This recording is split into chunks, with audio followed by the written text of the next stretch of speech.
युद्धात शिरंते मम गात्राने म्हणून अर्जुन शस्त्राखाली टाकतो तेव्हा भगवंत सूत्रम धर्मलम सांगून मनातील सूत्र वापरून टाकू धारिक होते. अरे अर्जुनाच्या समोर त्याच्याच भावबंदकी कौरव असतात, पण भगवान श्रीकृष्ण काय सांगतात, ही विचारांची लढाई आहे, तुला शस्त्र उचलावं लागेल अन्यथा तुला संपून टाकतील. मान्य आहे का तुम्हाला? अरे भगवान श्रीकृष्णाने अर्जुनाला सांगितलं आणि अर्जुनाने त्याच्यावर विश्वास ठेवून 100 कौरवांचा नाश करून 5 पांडवांचा विजय झाला. आपला होणार नाही का? होऊ शकता ना?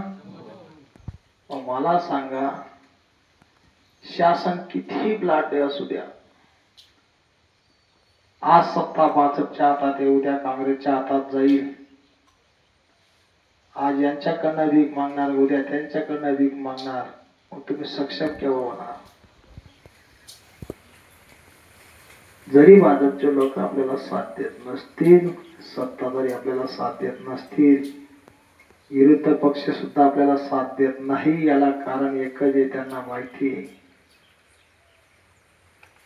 जर यांनी संविधान दाखवलं, यांची ताकद दाखवली, तर उद्या आमची सत्ता आली, आमच्याकडनं सुद्धा रोजगार सोडणार नाहीत. मान्य आहे का तुम्हाला? म्हणून या जगातील, आपल्या देशातील जे बी राज्यकर्ते आहेत, हे फक्त तुमची दिशाभूल करतायत. तुमच्याकडनं फक्त मत घेण्यासाठी संविधान सांगतात, संविधान दाखवतात. आपल्या देशामध्ये विचित्र प्रकार चालू आहे, तो म्हणजे जाती जातीमध्ये भांडणं, ओबीसी मराठामध्ये भांडणं लावतायत, आदिवासी धनगरांमध्ये भांडणं लावतायत. प्रत्येक जाती जातीमध्ये भांडणं लावण्याचं काम जर कोण करत असेल, तर तो माझा गरीब भाऊ नाही, तर ते राज्यकर्ते करत आहेत. आणि मित्रांनो, आपण याच्या त्याच्या मागे फिरू नका. तर तुम्हाला फक्त फिरायचं असेल तर स्वतःच्या पोटाच्या रोजगारासाठी फिरा, स्वतःच्या भविष्यासाठी फिरा. मान्य आहे का तुम्हाला? आज जर संविधान संपून गेलं तर या जगात आपल्याला कोणी दुसरा विचारणार.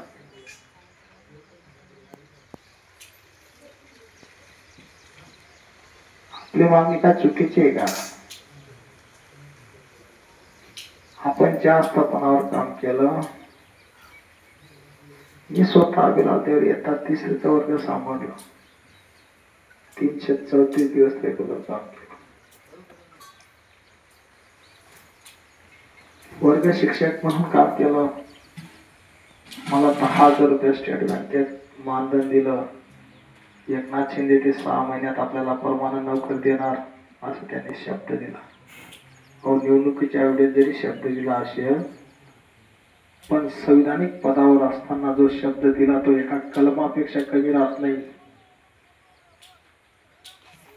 विद्यमान मुख्यमंत्री देवेंद्र फडणवीस यांनी सांगितलं, जर तुम्ही 1 वर्ष चांगलं प्रामाणिक काम केलं तर त्या आस्थापनावर तुम्हाला परमानंट करू. तो त्याच्या बापाच्या घरून नोकरी देणार आहे का? माझ्या बापाच्या संविधानाने मी नोकरी मागत आहे. मान्य आहे का तुम्हाला?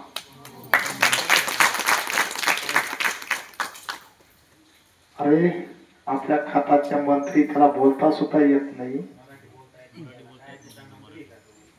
जर त्याला बोलता येत नाही तो सांगतो 10 लाख तरुणांना आम्ही रोजगार देतो, 10 लाखांपैकी 5 लाख तरुणांना आम्ही तिथंच परमानंट करू. त्याचा बाप परमानंट करणारे, आपल्याला आपला बाप परमानंट करणारे बाबासाहेब आंबेडकर.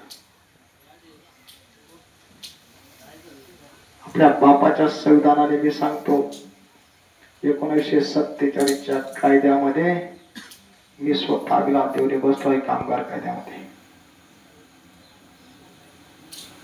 334 दिवस आपण रेग्युलर